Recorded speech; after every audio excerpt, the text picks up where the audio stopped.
Alex Cooper is making a major change behind the scenes as Unwell Media prepares for what could be its biggest phase of growth yet. The 31-year-old podcaster has officially parted ways with talent agency UTA, with Unwell confirming to Variety on Sunday, August 16th, that the company ended its relationship with the agency on July 27th. The move comes as Cooper's media company rapidly expands beyond the podcast world. A source close to Unwell told us that the decision was driven by the brand growing exponentially over the past year. According to the insider, UTA had primarily been focused on Unwell's podcast business, while the company has increasingly taken its partnerships, events, production, and other operations in-house. That shift appears to be part of a much larger strategy. On August 12th, Unwell finalized a $500 million deal with investment firm WTSL, placing the company in a new financial position as it looks to scale across multiple areas of entertainment and media.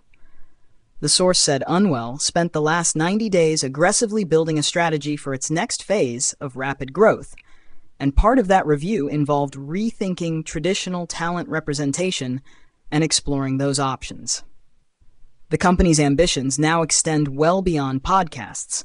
Unwell plans to grow across television and film, live events, and consumer products, while also launching its own creative agency and foundation.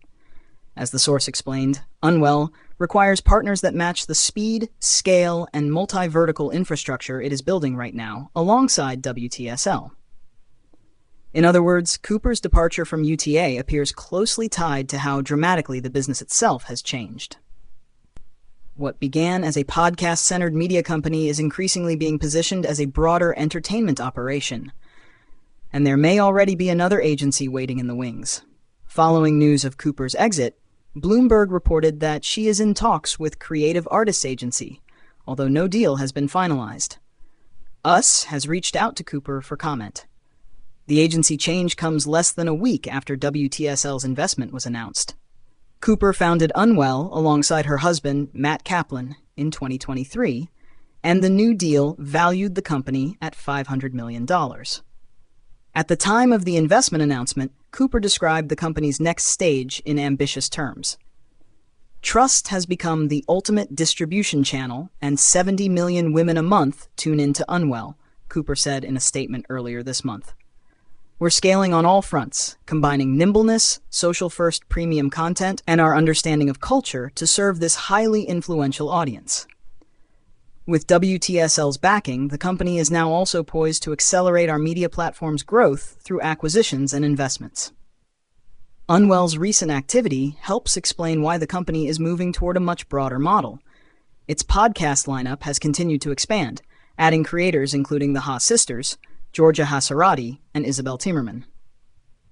The company has also moved further into television, working with Netflix on Harry Jowsey's reality series Let's Marry Harry. And Unwell isn't stopping there. The company is also producing upcoming book adaptations of Icebreaker and Deep End, giving Cooper's business a growing presence in both scripted entertainment and other areas of the media landscape. But Cooper's rapid business expansion has also come with increased scrutiny. She has faced alleged drama involving former colleagues Dave Portnoy and Alix Earle. Cooper previously worked with Portnoy 49 at Barstool before taking Call Her Daddy to Spotify and eventually building her own media empire. Earle, 25, also had a connection to Unwell, having previously been signed as a podcaster with the company before parting ways last year. Now, with a $500 million valuation behind Unwell and plans spanning podcasts, television, film, live events, consumer products, and more, Cooper's latest agency move arrives at a very different point in her career. The business she built in 2023 is no longer simply a podcast company, and the decision to rethink traditional representation suggests Unwell is preparing for a much bigger version of itself.